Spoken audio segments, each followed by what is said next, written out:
Bonjour et bienvenue au Symposium des jeunes chercheurs africains. Je suis Ngardie Nisséa Sissi, doctorante en sociologie à l'Université de Tian et je m'entretiens avec vous sur le thème entre tradition et développement, repenser le rôle de la femme, levier du développement de l'Afrique.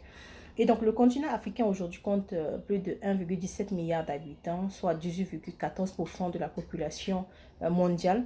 Elle compte également 34 pays sous-développés sur 52 et a un indicateur de fécondité le plus élevé au monde, soit 4,7 enfants par femme. La problématique du rôle de la femme aujourd'hui nécessite une analyse de la place et de l'influence de la femme dans la société africaine contemporaine, puisque cela entraîne avec elle des enjeux socio-économiques, culturels, des enjeux de gouvernance, politique liés à la femme et au développement. Développement qui peut être désigné comme l'ensemble des transformations techniques, démographiques, culturelles, accompagnant la croissance de la production, traduisant l'aspect structurel et qualitatif de la croissance, qui peut être associé à l'idée de progrès économique ou social. La tradition, quant à elle, est définie comme une doctrine, une pratique qui est transférée ou transmise de siècle en siècle, de génération en génération, à travers la parole ou un exemple. Mais c'est aussi une manière d'agir, de voir, de faire, qui est un héritage du passé. La femme, quant à elle, est définie généralement comme le sexe faible, c'est-à-dire un être qui ne peut pas être égal à l'homme. Et d'après le sondage de Baromètre Afrique 2021, les données ressortent que 24% seulement de femmes sont parlementaires africains. Ce qui traduit le fait que les femmes ne sont pas toujours sorties du poids de la tradition pour pouvoir s'intégrer au processus de développement africain. Et nous interrogeons donc, autant pour moi, sur comment concilier donc les traditions africaines avec les impératifs du développement pour repenser le rôle de la femme en tant que levier du développement de l'Afrique, tout en remodelant l'image de l'Afrique pour favoriser le développement inclusif de l'Afrique. Nous avons donc utilisé les données primaires que nous avons recueillies auprès des Africains, beaucoup plus de l'Afrique centrale, du Cameroun, du Gabon, du Congo et du Tchad, âgés entre 18 et 70 ans, et aussi à travers les entretiens semi-structurés, à travers les récits de vie et des expériences, à travers aussi un questionnaire virtuel qui était disponible en ligne pour pouvoir nous donner, pour pouvoir nous aider à recueillir ces données. Pour ce qui est des données secondaires, nous avons fait recours aux bibliothèques physiques et virtuelles dans les associations, ici sur place, tant qu'ailleurs. Et donc, ce qui nous a conduit au résultat suivant. Premier point, tradition et femmes en Afrique. En Afrique, la tradition joue un rôle important dans la vie des femmes dans de nombreuses sociétés. Du fait que les femmes sont considérées comme des gardiennes de la tradition et sont responsables de perpétuer les coutumes et les valeurs ancestrales. C'est le cas, par exemple, des sociétés matrilinéaires qu'on trouve chez les Bantous, chez le Congo, la société Congo et Sérère du Sénégal. Tradition africaine du passé à l'ère nouvelle. C'est vrai que dans la tradition africaine ancienne, les femmes sont gardiennes et protectrices de la tradition. Aujourd'hui, les choses ont évolué. C'est pourquoi nous retrouvons beaucoup plus des femmes d'affaires, des femmes entrepreneurs, des femmes enseignantes, professeurs et aussi des femmes qui s'efforcent à donner le meilleur d'elles, même pour que d'autres en profitent ou bien pour autonomiser la femme. État des lieux des rôles de la femme. Dans le passé, la femme était gardienne, comme on l'a dit. Elle est protectrice, elle s'occupe de la maison, elle s'occupe de la famille, elle s'occupe de transmettre les valeurs, elle s'occupe de transmettre les traditions. Par contre, elle était confrontée à certaines difficultés qui l'empêchaient de s'épanouir ou bien de s'ouvrir pour participer efficacement au développement.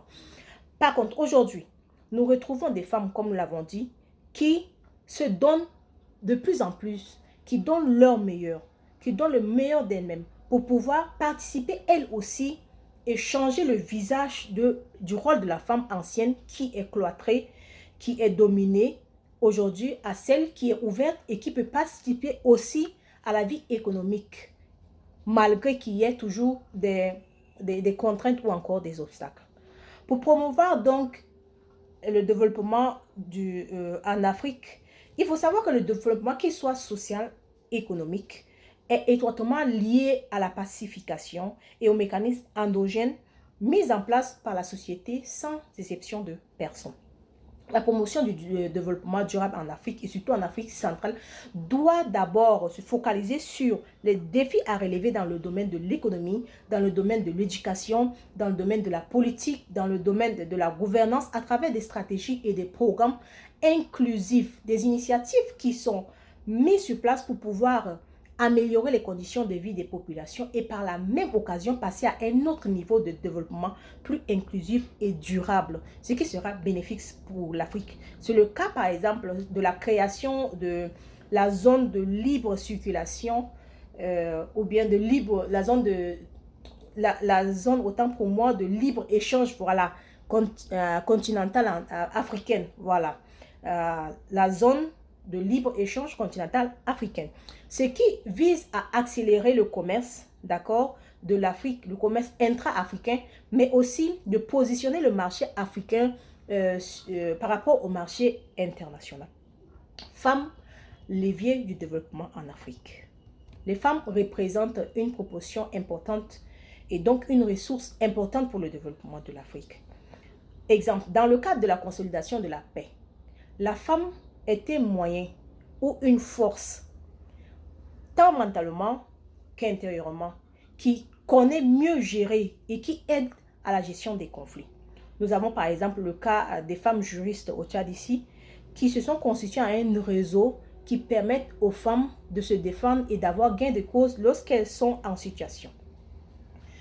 Un exemple encore, nous pouvons aussi prendre comme femme comme levier du développement africain, Madame Audrey Chico, qui est une capitaine d'industrie qui s'est imposée dans le domaine qui est réservé uniquement aux hommes, en mettant sur pied son industrie de fabrication, voilà, mécanique, industrielle, à travers une méthode qu'elle a apprise et qu'elle a copiée du Japon pour pouvoir se développer. Aujourd'hui, son industrie qui est installée à Douala permet à 85 personnes d'avoir un emploi. Pour des questions de nouvelle configuration du rôle de la femme dans le développement de l'Afrique, reconfigurer le rôle de la femme pour le développement durable revient à considérer les besoins de la femme, de l'impliquer dans la mise en œuvre des programmes, des actions pour le développement. Aujourd'hui, par exemple, des femmes dans l'ancien temps qui étaient juste protectrices, gardiennes des traditions, aujourd'hui, elles sont passées à un autre niveau. C'est là la reconfiguration. Nous avons par exemple les chefs, les femmes premières dames, épouses des chefs d'État qui ont les fondations qui leur permettent d'aider ou bien d'améliorer les conditions de vie des plus démunis et l'autonomisation de la femme.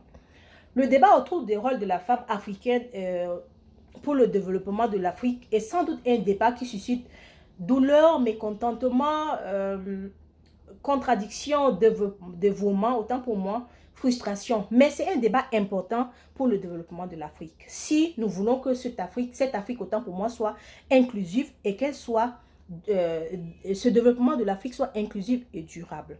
Et donc, pour conclure, nous disons juste qu'il faut valoriser la femme, lui donner la place qu'elle mérite, même si parfois elle constitue elle-même l'obstacle du développement, parce qu'elle ne sait pas exactement quel est son rôle. Par exemple, dans notre cas, on n'a eu que 46% des femmes, pourtant c'est une question qui les concerne directement et qui leur donne l'opportunité de se défendre. Donc, l'identification de ces rôles dans le passé et dans le temps contemporain nous a permis de comprendre l'importance de la femme dans le développement. Et nous a permis aussi de comprendre qu'il est important de concilier les traditions et les impératifs du développement pour avoir un développement inclusif et durable. Et donc, pour ce faire, il faut mettre sur pied des stratégies, des programmes liés aux besoins des femmes et spécifiquement aux femmes pour pouvoir les intégrer et les impliquer dans le développement de l'Afrique. Loin donc d'être juste une communication scientifique pour le symposium, ce travail jette les bases d'une recherche qui pourrait s'étendre dans toute l'Afrique afin de recueillir d'autres données plus importantes et pertinentes pour pouvoir permettre aux Africains de repenser le décollage inclusif et durable de l'Afrique sans toutefois se détacher complètement des racines africaines. Je vous remercie.